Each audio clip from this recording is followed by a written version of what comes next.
Tu es Seigneur de ce peuple, tu es roi de ce pays. Tu es la lumière dans ces ténèbres, l'espérance des affligés et la paix des angoissés. C'est toi. Nul n'est comme notre.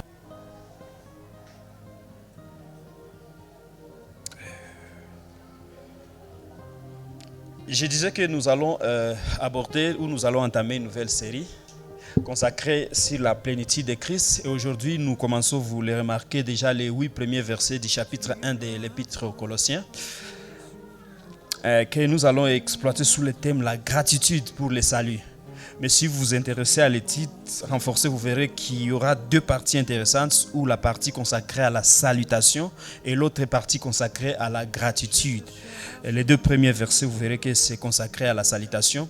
Mais les choses que l'apôtre Paul annonce dans cette partie, on peut s'y arrêter et on est déjà satisfait que l'évangile est annoncé. Dans la salutation même, il ne va pas par 4 chemins, il annonce déjà l'évangile. Mais avant d'y revenir, peut-être je vais m'interroger à haute voix. C'est une question que je vous pose, mais ne me répondez pas directement. Mais considérez seulement la situation et vous pouvez vous répondre intérieurement. Je me demandais, quelles sont les circonstances de la vie qui poussent quelqu'un à exprimer la gratitude? Ou à l'occasion de quoi on peut dire merci? D'habitude, quand on te fait quelque chose, tu dis merci. Et le contraire, vous voyez des gens, ils vous disent ule kiana nafika kapa nishafika pa mara pili nikampa chakula hakusema merci. Il est ingrat si tampaka tena. C'est que le contraire de l'expression de merci, c'est l'ingratitude. Ule anakuwa na kiburi iko ingrat, unaweza mpa kitu anawaza ilikuwa droit na anaenda. Hata sema merci. Hakuwe na shukrani. Mais aussi dans les milieux ecclésiastiques, dans les milieux des églises, il nous arrive d'écouter les gens exprimer la gratitude pour des situations ou pour des circonstances. Et je vois les gens, bon, je ne sais pas pourquoi pasteur atuyafai ile hapa mtu ulienda Dubai ukirudia unapita unasema nashukuru Mungu nilikuwa Dubai vitu ilikuwa mzuri nikarudia salama. Ça se fait dans des églises, surtout à la fin de l'année. Hii mwaka niliona mkono wa Bwana. Nilikuwa mpangai, Mungu akanipa nyumba. Pour les célibataires, Mungu alinikumbuka. Nilifanya ndoa. Dieu nous a visités. On n'est plus locataires. Souvent sont là les thèmes de gratitude ou de reconnaissance ou d'action de grâce qui émanent des milliers qui se disent chrétiennes. Mais quand je sonde le cœur de Paul ou ses habitudes, ce n'est pas seulement chez Colossiens. Quand vous lisez Éphésiens, quand vous lisez Philippiens, quand vous lisez Galates, bon, il y a des problèmes dans ces églises. Et avec les enseignements, nous allons découvrir qu'il y avait aussi quelques couacs, bien que subtils, au sein de l'église de Colosse. Mais souvent, quand ils commencent par la gratitude. Non pas parce qu'ils ont grossi physiquement, non pas parce qu'ils ont non pas parce qu'ils ont eu des passeports, des promotions. Les choses pour lesquelles nous exprimons l'action de grâce, la reconnaissance, quand nous les regardons sous l'angle de Dieu, ce sont souvent des choses qui n'ont pas de valeur éternelle. Et Paul l'a reconnu. Paul a découvert ça. C'est pourquoi quand il s'adresse à l'église, il bénit Dieu pour 3 choses. Non seulement qu'ils ont entendu l'évangile, non seulement qu'ils ont cru dans l'évangile, mais il bénit Dieu parce que cet évangile produit la foi, premièrement. Deuxièmement, ça produit l'amour. Et troisièmement, il observe une sorte d'espérance. Les promesses de Dieu produisent l'espérance dans les esprits de ses bien-aimés de Colosse. Et pour cela, Paul bénit Dieu. Il bénit Dieu parce qu'il y a des gens qui ont entendu l'évangile, ils ont cru, ils ont accepté. Et puis cet évangile, par la puissance de l'esprit, commence à produire des faits. Quels sont ces faits? Premièrement, ça crée la foi, c'est-à-dire ils vivent une vie qui dépend de Dieu.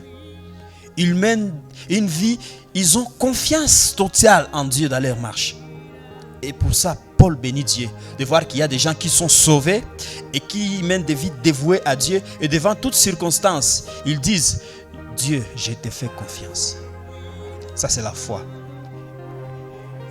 Et Paul dit, merci Seigneur. Au-delà de ça, l'œuvre de l'évangile dans la vie des bien-aimés de Corinthe a produit l'amour. L'amour envers eux, Dieu, parce qu'ils aiment Dieu, ils expriment aussi cet amour envers d'autres frères. Et pas seulement les frères de Corinthe. Quand nous allons continuer, vous verrez qu'ils arrivaient, qu'ils constituaient même des dons, des récoltes, des libéralités, et qu'ils envoyaient aux missionnaires pour la propagation de l'évangile au-delà des limites de leur milieu naturel qui est Colosse. Et Paul dit, ces gens ont compris. Merci Seigneur. Et troisièmement, Paul constate que ces gens, en dépit des circonstances qui sont dans leur milieu, peut-être je peux y revenir dans quelques minutes ici, en dépit des circonstances qui les entourent, l'évangile a produit en eux l'espérance. Quelle est cette espérance que produit l'évangile? Vous savez, je vais y revenir où je termine. Quelle est cette espérance? De toutes les religions du monde, de tout ce que l'homme peut nommer croyance, foi, il n'y a que la religion chrétienne, la foi en Jésus, qui te donne l'espérance en deux choses. 1, vous avez l'espérance du salut.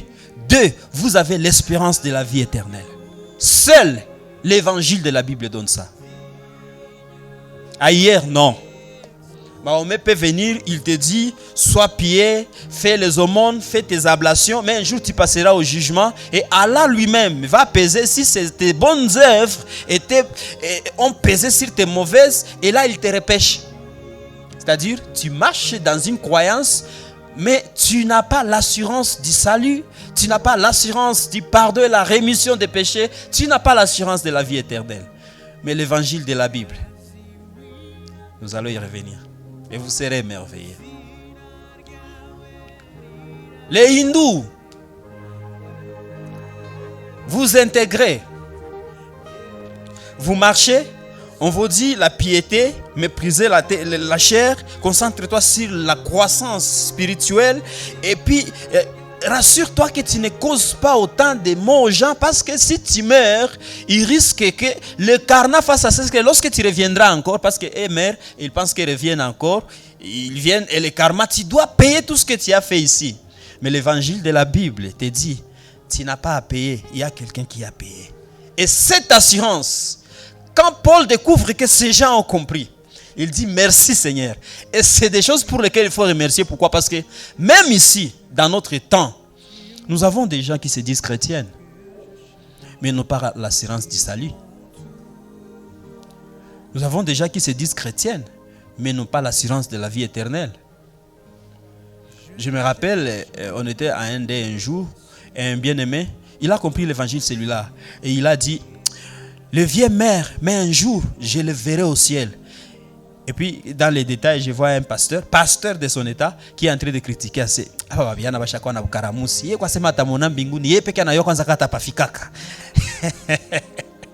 Vous comprenez que c'est un pasteur, mais il n'a pas l'assurance du salut.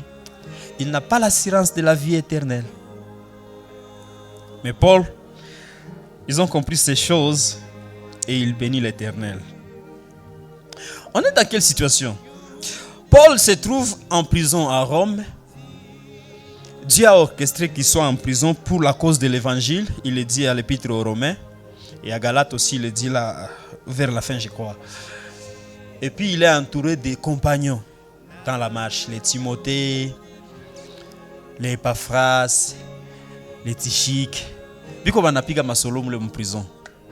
Et puis, Epaphras anamwambia, parce que Paul n'est jamais arrivé à Colosse. Epaphras anamwambia, niliendaka Colosse, nikahubiri.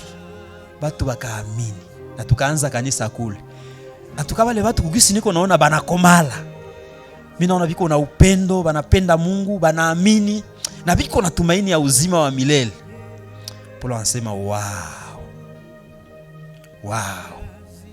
Gloire à Dieu. Sois béni, bien-aimé. Mais il lui a rapporté aussi qu'il y avait des problèmes au sein de l'église.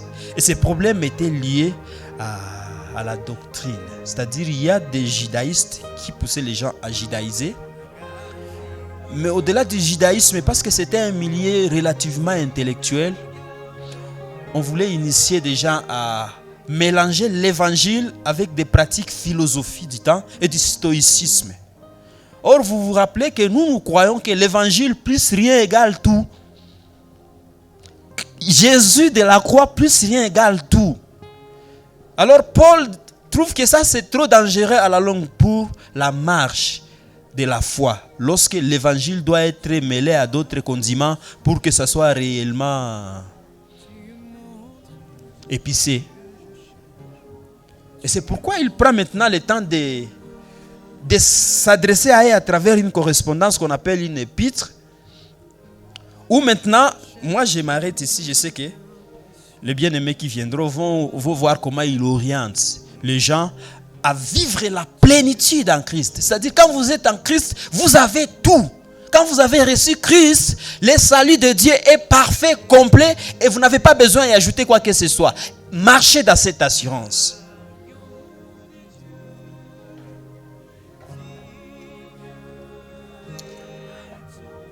Paul n'a jamais vu ses bien-aimés. Il s'adresse à eux.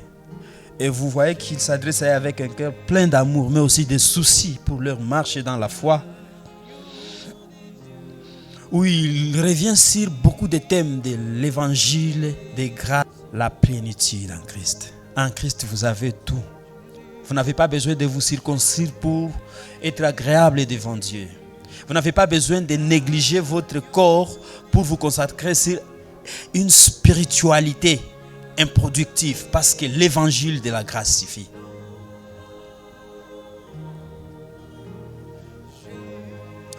Dans la salutation, il exprime deux choses. Paul, apôtre de Jésus-Christ, selon la volonté de Dieu, et le frère Timothée. Aux saints et fidèles frères en Christ qui sont à Colosse, que la grâce et la paix vous soient données de la part de Dieu, notre Père. Bon, j'aime d'abord, dans ses habitudes, il aime s'identifier parce que ça pouvait faire objet de débats. Paul n'a jamais marché avec Christ, mais il est apôtre parce qu'il a rencontré Christ sur le chemin de Damas. Et quand il s'identifie, il dit, il est apôtre par la volonté de Dieu. Pourquoi par la volonté de Dieu? Parce qu'à ce temps-là, il y avait beaucoup d'apôtres autoproclamés. Nous les avons même aujourd'hui.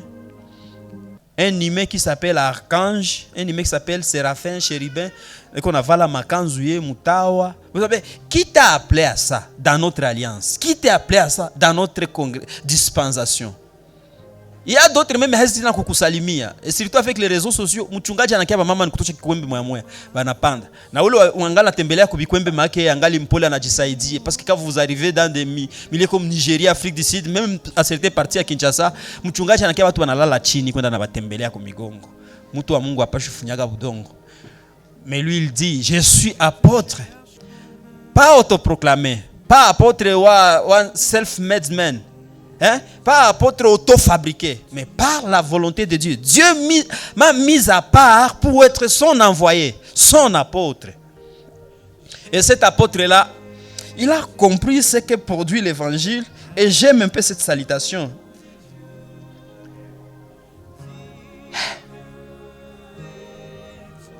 Il s'adresse à qui? Aux Colossiens, c'était des gens, des congénères à lui, mais il est dit aux saints de l'église qui sont à Colosse. En fait, quand la Bible dit que quelqu'un est saint, on ne dit pas qu'il est sans péché. Il est en train de dire à ce petit groupe mis à part par Dieu. Un petit groupe appelé par Dieu et mis à part pour lui. C'est un peu ça. le contenu de ce qu'il dit. Aux bien-aimés que Dieu a appelés pour lui et les a mis à part pour sa mission. Je vous salue. Et quelle est cette salutation? Que la paix et la grâce. Souvent nous disons que nous sommes sauvés par grâce. Mais la grâce ne s'arrête pas seulement à nous sauver. Non. Vous êtes sauvés par grâce. Vous demeurez dans la foi par grâce. Même dans la vie du salut, nous interagissons avec Dieu par grâce. Nous proférons ou nous exerçons des ministères pour la gloire de Dieu par grâce. Quand nous mourrons, nous serons ressuscités par grâce. Et même au ciel, nous vivrons par grâce. C'est-à-dire, la grâce devient, dans la vie du salut, le thème accompagnateur. Chaque fois qu'il y a une interaction entre l'homme et Dieu, c'est la grâce qui couvre tout. Et c'est Paul qui leur rappelle encore que la grâce que nous avons reçue gratuitement, c'est-à-dire cette faveur imméritée, et la paix. Pourquoi la paix? La paix suppose que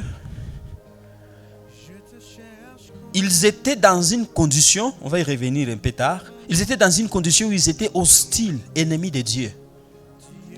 Ils n'étaient pas dignes d'être appelés peuple de Dieu. Ils ne pouvaient pas être mis à part par Dieu pour être appelés des saints.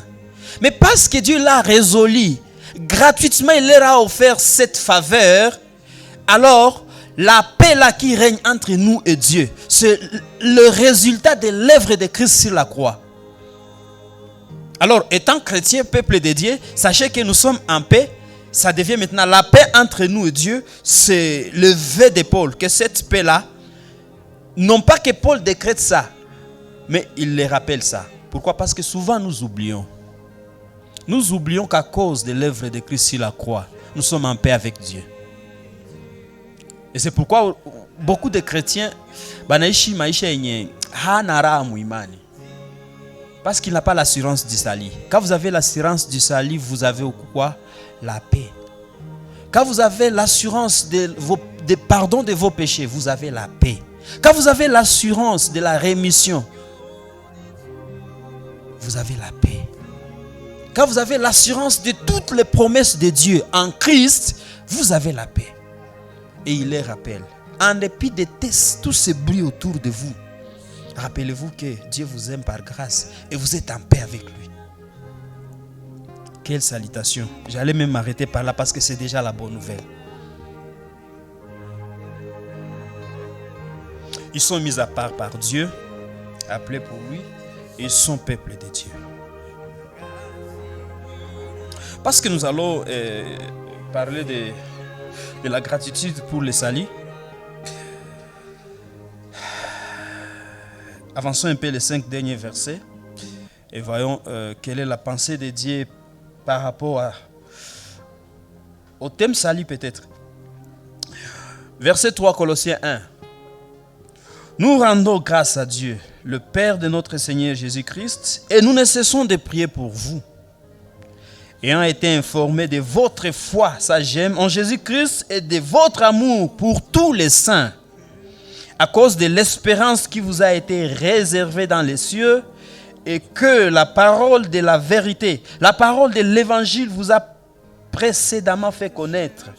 Il est au milieu de vous et dans le monde entier. Il porte des fruits et il va grandissant, comme c'est aussi le cas parmi vous. Depuis le jour où vous avez entendu et connu la grâce de Dieu conformément à la vérité et d'après les instructions que vous avez reçues d'Épaphras, notre bien-aimé compagnon de service, qui est pour vous un fidèle ministre de Christ et qui nous a appris de quel amour l'Esprit vous anime.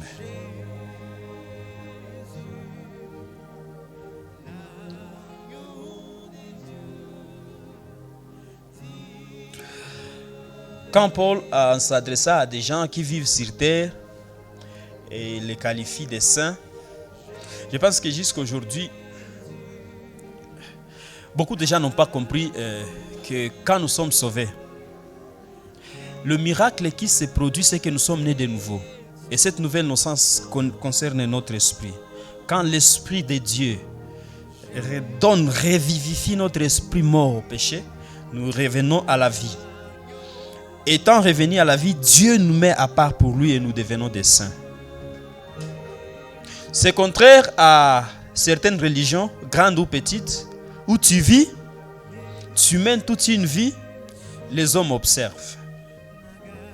Tu poses des actes, les hommes observent. Mais ils disent que tu es serviteur de Dieu. Ils disent que tu es enfant de Dieu. Ils disent que tu es sauvé. On va évaluer après ta mort. S'il y a un miracle qui se fait peut-être à ton nom. Maintenant, quelqu'un se lève en soutane solennellement et il te décrète désormais tu deviens saint. Ah, quelle prouesse! Depuis qu'un homme peut décréter un homme être saint,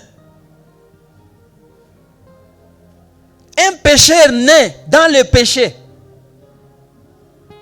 coupable et condamnable devant Dieu, qui n'a rien de bien à présenter devant les grands dieux des cieux, dans sa sainteté. Et un homme décrète sur terre, désormais, Joël, on t'appelle plus Joël, tu deviens Saint Joël.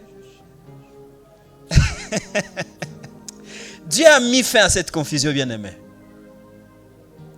Dieu lui a dit à tous ceux qui l'ont reçu, à ceux qui croient à son nom, il leur a donné quoi? Le pouvoir, le droit légal de devenir les enfants de Dieu.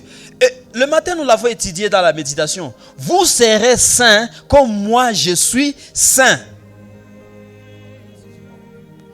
C'est ce Dieu qui sanctifie, qui peut décréter quelqu'un saint. Ce n'est pas un homme qui décrète désormais tu es saint. Il y en a des gens, on les décrète saints, et s'ils n'ont pas cru au Seigneur et confessé qu'il est roi et sauveur de leur vie, ils mourront éternellement en enfer avec l'adjectif qualificatif saint devant leur nom ou prénom. Ne soyez pas étonnés. Si ça vous choque, je m'assume. Mais c'est la vérité. Comment on accède à ce salut de Dieu? C'est une question. Je sais que ceux qui sont habitués aux choses de l'église trouvent ça facile. Mais moi, je sais que Dieu, chaque fois, il renouvelle sa pensée, sa connaissance en nous pour que nous découvrions davantage qui il est. Romains chapitre 10, versets 9 à 13.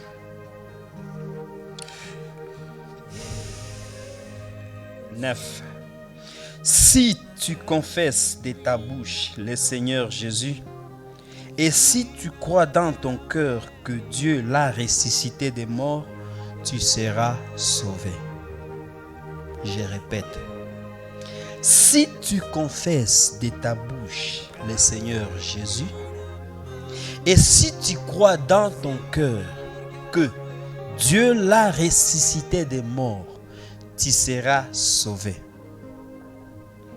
J'avais donné l'exemple des PPCM et des PGCD.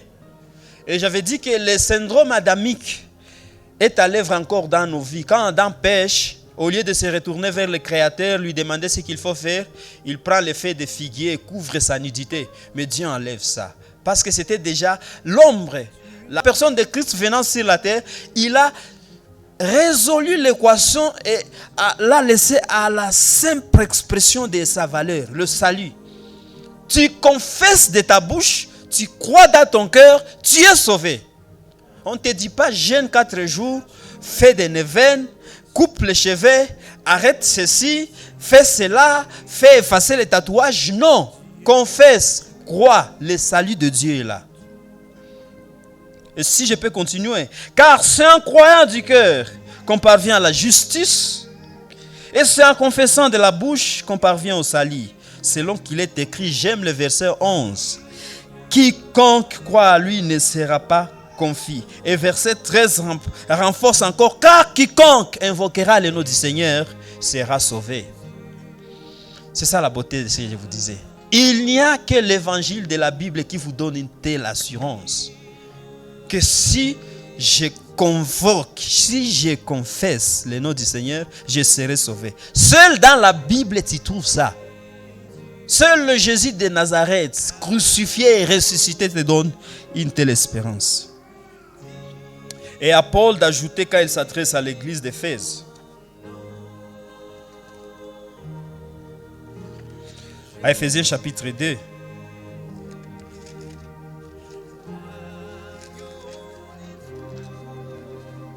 Versets 8 et 9.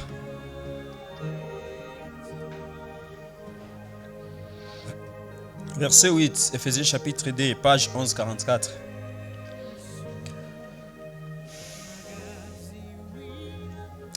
Car c'est par la grâce que vous êtes sauvés, par le moyen de la foi. Et cela ne vient pas de vous, c'est le don de Dieu. Ce n'est point par les œuvres, afin que personne ne se glorifie.